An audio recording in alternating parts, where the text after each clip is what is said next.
మీరు కొత్తగా business start చేయాలనుకుంటున్నారా? మార్చ్ 16-17 హైటెక్స్ లో ఫ్రాన్సెస్ ఇండియా బిగ్గెస్ట్ ఫ్రో ఎక్స్పో. ఎన్నికల ముందు తెలంగాణ రాజకీయం రంజుగా మారింది. పార్టీ మార్పులు, డ్రామాలు, హై డ్రామాలు, ట్విస్టులు, సడన్ ఎంట్రీలతో హీటు పుట్టిస్తుంది. తాజాగా హన్మకొండలో పొలిటికల్ హై డ్రామా నడిచింది. మాజీ ఎమ్మెల్యే ఆరూరి రమేష్ ఇంటి వద్ద హై టెన్షన్ నెలకొంది. కారు దిగి కమలం వైపు అడుగులు వేస్తున్న ఆరూరి రమేష్ ఇంటికి బీఆర్ఎస్ నేతల ఎంట్రీతో సీన్ ఒక్కసారిగా రివర్స్ అయింది.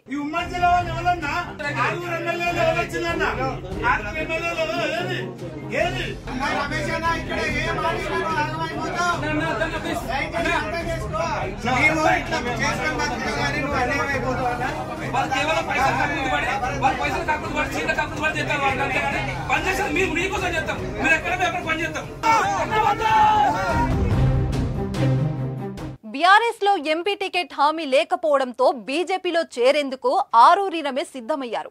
ఇప్పటికే బీజేపీ నేతలతో చర్చలు జరిపి నేడు కండువా కప్పుకునేందుకు రెడీ అయ్యారు.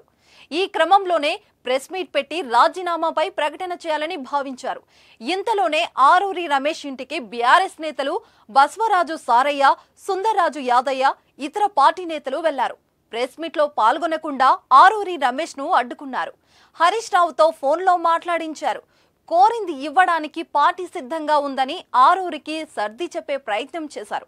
అలా వాళ్లతో మాట్లాడిన కాసేపటికి అక్కడికి వచ్చిన ఎర్రవెల్లి కారులో ఆరూరి రమేష్ ను అక్కడి నుంచి తీసుకెళ్లిపోయారు. ఈ సమయంలో కాస్త ఉద్రిక్తత చోటు చేసుకుంది. అనుచరులు ఆ వాహనాన్ని అడ్డుకునే ప్రయత్నం చేశారు. ఈ క్రమంలో ఆరూరి నిల్వ వరించడంతో వాళ్ళు వెనక్కి తగ్గారు. అయితే ఆరూరి రమేష్ ను బీఆర్ఎస్ కిడ్నాప్ చేసిందని బీజేపీ శ్రేణులు మండిపడుతున్నాయి.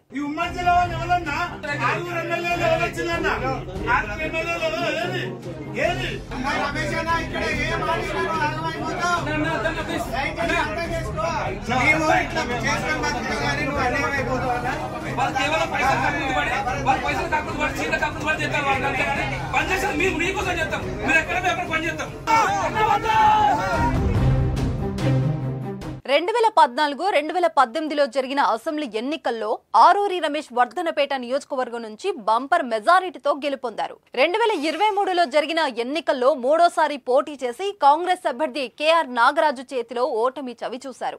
ఆయన వరంగల్ ఎంపీగా పోటీ చేసేందుకు ప్రయత్నాలు చేశారు. కానీ బీఆర్ఎస్ నుంచి సానుకూల స్పందన రాకపోవడంతో పార్టీ మారేందుకు సిద్ధమయ్యారు.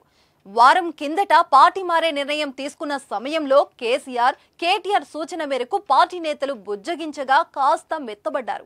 మళ్లీ నేడు కండువా కప్పుకునేందుకు ఢిల్లీకి వెళ్తున్న సమయంలో హైడ్రామా నడవడం, బీఆర్ఎస్ నాయకులు ఆయనను తీసుకెళ్లడం హాట్ టాపిక్ గా మారింది. మరి ఆరూరి రమేష్ పార్టీ మారుతారా, బీఆర్ఎస్ లో కొనసాగుతారా అనేది చూడాలి. మరి